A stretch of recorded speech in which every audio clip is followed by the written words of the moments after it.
This is so hard. A female with auburn brown hair claimed face-planting onto the sofa's soft cushions. One of her fellow knights, named Zabel, walked over and knelt beside her. What's hard, Ellie? The white-haired male asked, watching as she silently held out a stack of papers. Zabel took them and quickly read over them. You don't know what to do for the anniversary performance this weekend? No, I can think of ideas. I just don't know if it'll impress Arlette. Elise said, lifting her head from the cushions. Another 3 knights were in the room. A golden blonde male with light blue eyes, whose name is Alec. Another male knight with light brown hair and black eyes named Wilbur, and the other knight was a female known as Lyn. She had white to black faded hair, and her left eye was completely black. Alice, why not shoot some arrows to give yourself some inspiration?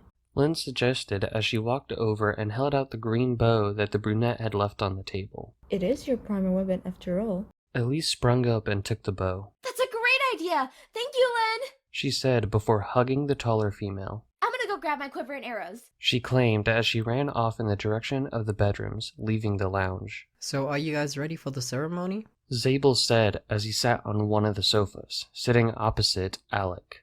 Lyn took her place on the same sofa as Zabel, yawning to herself. I think I'm ready. Wilbur said from his seat at the dinner table. He was nibbling on a honey-flavored cupcake. He had a scratch across his palm that healed up after he finished his last bite. Alec lifted his head from his phone, where it had been for the last hour or so. Ceremony? What ceremony? Oh my divine Alec, you've gotta be kidding me. Lyn said as she pinched the bridge of her nose. What? What did I miss? It's our 2nd-year anniversary as the King's Order, meaning that it's our leader's time to choose a deputy. It's tradition to begin 2 years and then we continue as normal, just with a second in command. What's the point in a deputy? A personal assistant for Miss Uptight? Alec said sarcastically. Lyn had to mentally hold herself back from striking the fool. I'm not sure how it works now exactly, considering how much the economy has changed over the past 2 decades. Deputies used to be there to help the leader, lead. Oh, believe me, Arlette needs no help there. She might as well have a collar around our throats. Alec claimed dramatically, looking back at his phone. Wilbur had finished eating and walked over, sitting on a floor cushion. I think Arlette's nice to us. Wilbur said as he folded his legs crisscrossed. Alec scoffed. Of course you do. She's patient with you. She never lets me do anything. That's because you push the limits and get your squire bot to do all your work for you. Lyn commented, leaning her chin on her palm. No one asked you, Snow White. Alec shot back. Leaders also gave deputies the opportunities to lead themselves on some days. And if the leader was even taken ill or unable to attend an event or battle, the deputy took their place. Zabel finished off the minor history lesson. Alec's eyes suddenly sparkled, putting his phone down. Lead themselves, you say?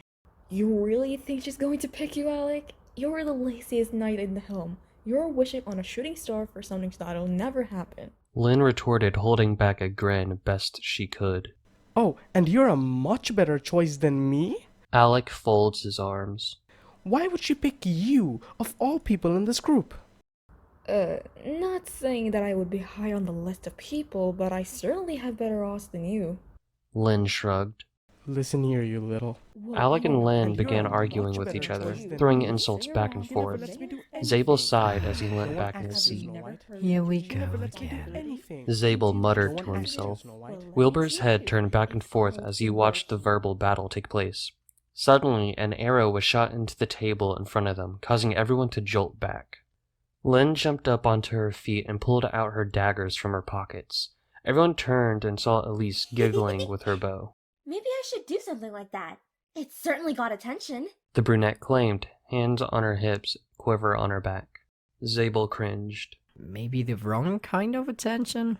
The 5 knights turned as they heard the door to their quarters open, revealing their very own leader that they'd been chatting about, the knight named Arlette, with red hair and different colored eyes.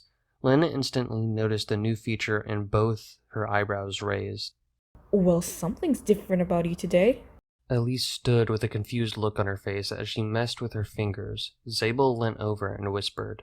Her hair is shorter. Oh. Elise nodded. One being that I'm very ticked off. Arlette sounded bitter, placing her helmet down next to the other 5 on the shelf. She walked over to where the 5 of them were standing. She snatched the arrow out of the table. Elise, I thought we said you could only fire arrows in the archery range. Or outside. Arlette cocked a brow as she handed Elise the arrow, who smiled in a guilty manner. Elise ran off to her room to put her bow and quiver away, satisfied that she now had an idea to work with for the ceremony. Arlette looked suspicious of the others, curious why they were currently all grouped together without arguing. Well, I'll be back in a moment. Arlette said as she walked off to her bedroom, going to put her weapons away. If this is her with a shortcut, I want the long-haired, uptight knight back. Alec said with a shiver down his spine. He'd never admitted to anyone, but he was quite scared of the redhead. I think she looks smashing with short hair. Lyn commented. It's more practical too, for fighting and acrobats. She wears it much better than you, Alec. Zabel commented with a chuckle, getting a wide-eyed reaction from the golden blonde. Excuse me? Alec turns to look at Zabel. Nobody wears anything better than Alec Goldbank. Well, other than my mother, that is. She looks more fabulous than anyone. And your term of smashing is ironic, considering she'll want to smash us. I'd rather not, thank you. The 3 of them jumped. Meanwhile, Wilbur toppled over on the floor, surprised. The only one I'd even consider smashing is Lyn. Arlette stated as she walked over. I don't know why you're all fussing over my appearance. It's just a simple cut. Though I do agree with Lyn. It is more practical. Meanwhile, we have Alec, who's all style, no practicality. Much like his cooking. It looks amazing, but it's pricey and tastes awful. Somewhat like those overpriced desserts at the theme park in the north. Except they taste decent. Lyn commented before taking a seat on the sofa once again. Alec's mouth dropped. Well, Miss Blossom, I'm never making anything for you again. The 25-year-old claimed like a pouty toddler. I prefer Arlette's pies. Wilbur said as he was now laid across 2 of the floor cushions. I didn't even know Alec cooked. Arlette commented, before leaning against one of the sofas, arms folded over her lower half. I thought Zordo would cook for you. Can you even call what Alec does cooking? Zabel commented, before being used as a human pillow as Elise leapt up and landed on him, squishing him. Alex either tastes gross or like rice paper with no fillings. Elise commented, snickering. Alec shot a glare at the brunette, who put her tongue out in response. Zordo's a great cook. Bless his little mechanical heart. Lyn replied to Arlette. To say he's not done a course for it, he's not bad at all. Much better than Alec's expensive dishes. They're just Lyn! Arlette interrupted, glaring. Not in front of Elise? Elise tilted her head. Now what in front of Elise? Zabel covered the younger one's ears. sugar. Was all Lyn could think of. Arlette looked as if to say, was sugar all you could think of? Lyn pouted. Yes. She answered the silent question. Arlette shook her head, sighing. Zabel, you can uncover her ears now. Apparently sugar is our new word of rage. Zabel uncovered Elise's ears and ruffled her hair. It's good now, little man. Elise giggled and grabbed at Zabel's hands, beginning to playfully wrestle with him. Wilbur looked up at Arlette. She noticed this relatively quickly and raised a brow. What do you need, Will? Can you please cook dinner tonight? This food talk has made me hungry.